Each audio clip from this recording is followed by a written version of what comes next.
Hey guys, Brenden, by the way, that audio guy. Today I want to show you how to turn a whale and a wolf moan and howl into a cool synth texture, okay? These are just from my sample library.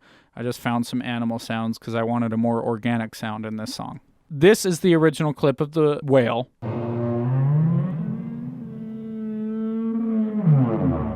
Just a simple whale moan. And here is the wolf howl.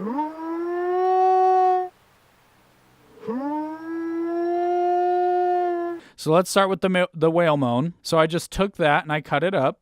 So there was not like the so I kind of kept a more consistent sound. So like this.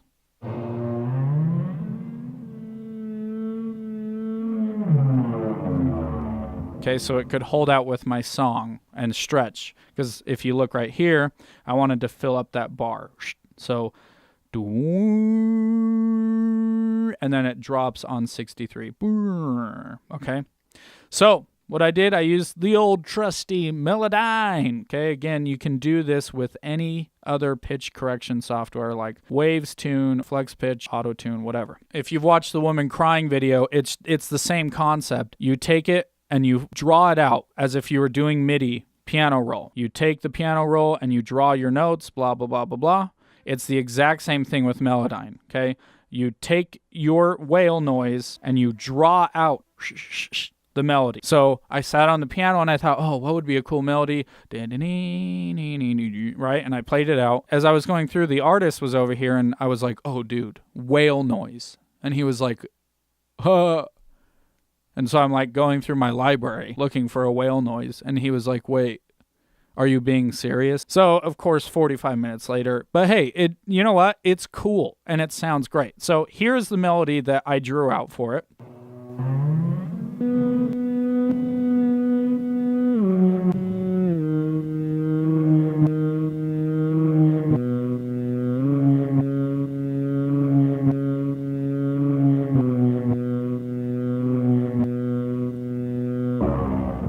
So what I did in here is I just basically started grabbing the whale moans, obviously, and started pitching them, moving them according to the note. And sometimes, we didn't have enough space, so basically all I did was copied, pasted, and then just dragged it back to where I wanted to extend the note or whatever. And then, you can move it up and down. So like here, that's what I did there, right? You can see those handles match up. I just created like a synth line from that whale moan. And then I added on this little altar boy. And the point of that was, mixed at 29%, get a octave pitch up and a formant up. So this works with any plugin that does formant and pitch. So I just wanted an octave.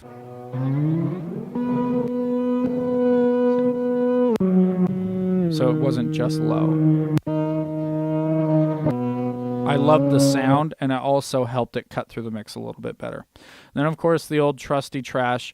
Basically, I just distorted the mids and highs so it could cut through the mix even more. And then just a little reverb, the old Lexicon 224 on the Atmosphere preset and mixed at 69% wet.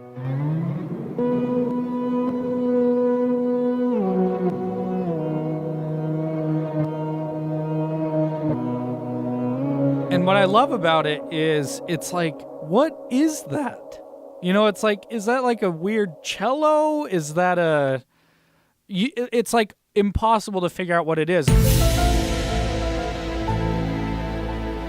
Got such a unique tone. And so then I paired that with the wolf, and exact same concept. I just drew out a harmony with the whale. So I was listening to what the whale was doing, and I came up with this harmony for the wolf.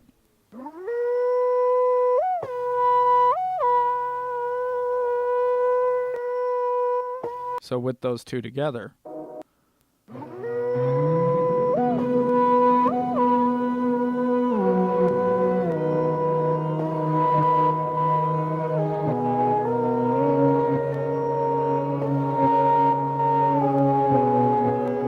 Sounds kind of like Boards of Canada, weird synth lead kind of thing. And I did the same thing here. I just added that octave up to get it a little more, harmonics and high-end cutting through-y. And then on the EQ, I obviously cut out some low-end because there was just some mess down there.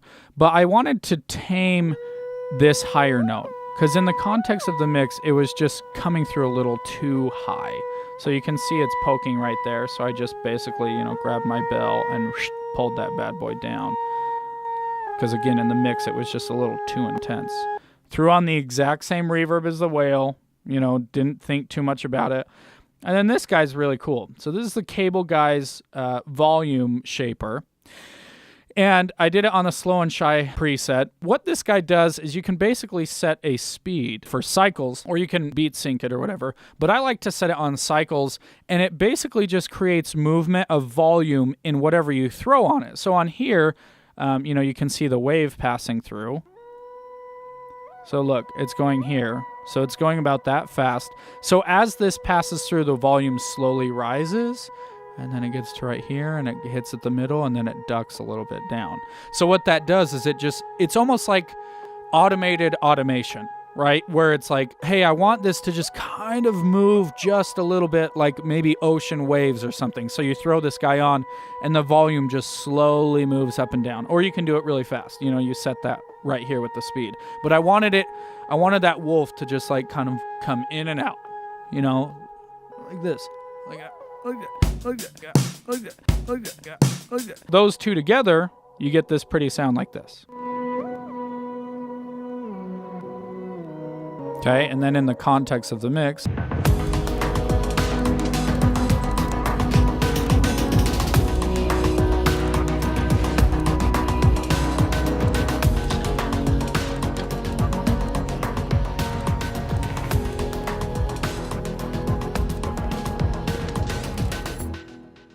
so do you hear how that wolf is like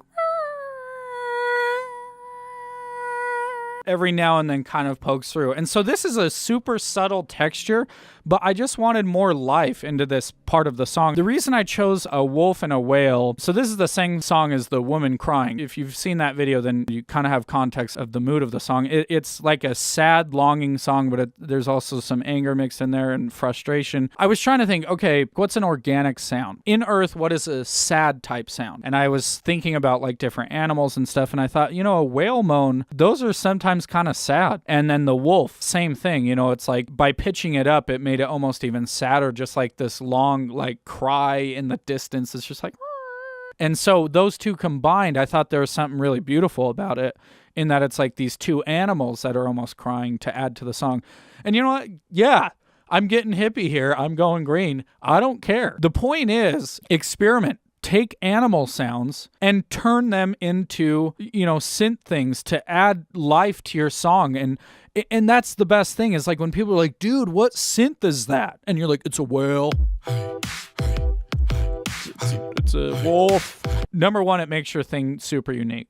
And it adds, like, no one could recreate that. I don't know if I could recreate that the same way. I did it. Next time I try something, if I even get close to that, it'll just be its own thing. And that's what's so cool about it. You're like creating these new things that are almost impossible to recreate to be exactly the same. The lesson here today is there are no boundaries. There are no boundaries in what you can make your song be and what characters it can have, and the uniqueness that you can bring by finding these random animal sounds and adding them to your song, because end goal, like all mixes, enhance your song, make it be the best it can be. Okay, they did it. The wolf and the whale. Grab animal sounds, send them to me. I want to hear them. I want to hear what you guys are coming up with, because this stuff is super fun to me, even though it's kind of time consuming, but it's fun. Anyway, see you guys.